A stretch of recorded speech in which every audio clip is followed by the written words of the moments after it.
پہلی بات تو یہ سمجھیں کہ سنت اللہ ہے کہ اللہ تعالی کافروں کو محض کافر ہونے کے بنا پہ سزا نہیں دیتے۔ ایک مسئلہ یاد رکھیں،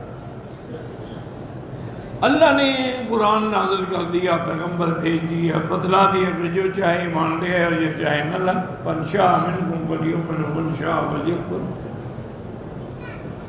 نظام خداوندی یہ ہے کہ عذاب، سزا، جزا یہ سب قیامت میں ہو۔ دنیا میں کافر کو اس بات کے کہ وہ کافر ہلاک کر دیا جائے ایسا اللہ نہیں کرتے،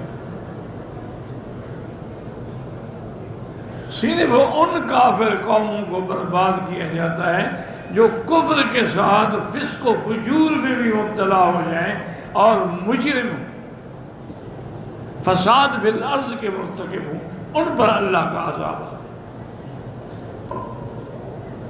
جیسے قوم عاد پہ آیا، ان کو بھی ناز تھا اپنی طاقت پر، اپنی قوت پر۔ اسی طرح قوم ثمود پہ آیا، تو جب تک وہ قومیں کفر کے ساتھ جرم و فساد میں مبتلا نہیں ہوتی عذاب نہیں آتا۔ اللہ تو ان کو بار بار مہلت دیتے ہیں کہ بچ جائیں عذاب سے، لیکن جب وہ گناہ بھی کریں اور ڈھٹائی بھی کریں،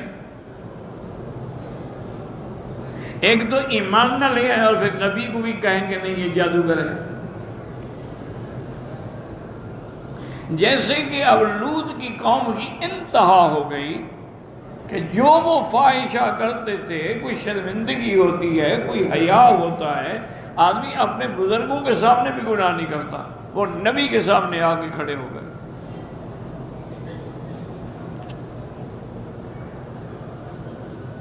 چونکہ ایک محاورہ ہے عرب کا کہ اذا لم تستحی فاصنع ما شئت، جب حیا نہ رہے پر جو مرضی ہے کرو۔ جب حیا ہی نہیں ہوگا تو کون روکے گا؟